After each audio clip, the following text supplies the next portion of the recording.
Don't wait for the opportunities to come. Get up and make them. Namaskar, welcome to Next IS. I hope you are doing well. In this video, we will cover major headlines of the Hindu, Indian Express, and Press Information Bureau. So, without wasting any time, let's start today's discussion with El-hoist monkey, which can be found in the Democratic Republic of Congo, Western Burundi, Rwanda, and Uganda. IUCN Red List of Threatened Species classifies El-hoist monkey as vulnerable species, and it is also listed on the Appendix 2 of CITES. Now, recently, India has announced immediate relief assistance worth $1 million to Papua New Guinea in the wake of a devastating landslide. Now let's know more about India and Papua New Guinea relations. So friends, diplomatic relations between both the countries were established in 1975 and export from India to Papua New Guinea increased consistently from 2018-19 to 2022-2023. Recently, Papua New Guinea appointed its first defense advisor to India and it has been cooperative in issues taken up by India at various international fora including UN and Commonwealth. Talking about Papua New Guinea, it is an island country that lies in the southwestern Pacific and its neighbors are Indonesia, Australia and Solomon Islands.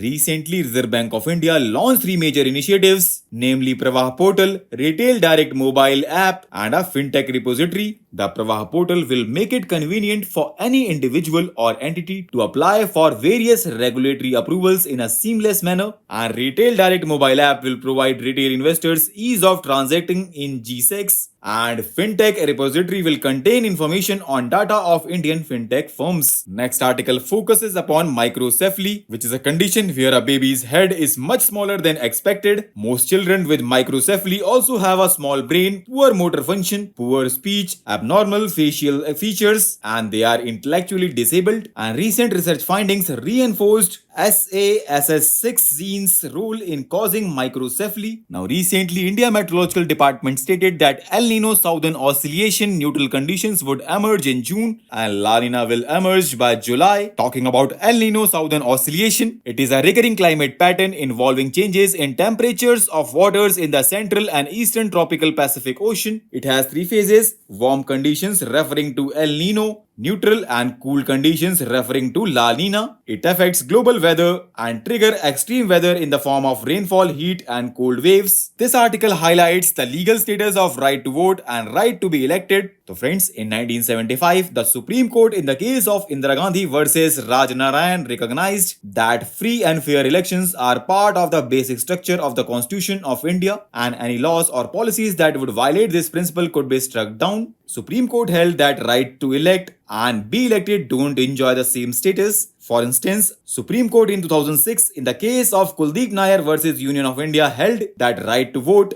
is a statutory right. This means that voting is not a fundamental right and can be repealed. And do you know friends, Section 8 of the Representation of People Act 1951 provides for disqualification from contesting elections to Parliament or state assemblies on conviction for certain offences. The disqualification applies from the date of conviction and continues for 6 years after the end of the sentence. An Election Commission of India is empowered under Section 11 of the Representation of People Act to remove or reduce the period of disqualification. Now, recently, Indian Army Major Radhika Sen has been selected to receive 2023 Military Gender Advocate of the Year Award, which was created in 2016 by the United Nations, and it recognizes the dedication and efforts of an individual military peacekeeper in promoting principles of UN Security Council Resolution 1325 on women, peace and security. Major Radhika Sen is the second Indian peacekeeper to receive this prestigious award, following in the footsteps of Major Suman Goswami, who was a co-recipient for 2019. And do you know friends, India is currently the 11th largest contributor of women military peacekeepers to the United Nations, with 124 now deployed. So with this, let's conclude today's discussion. Thanks for listening, and for regular updates, you can follow us on various social media platforms.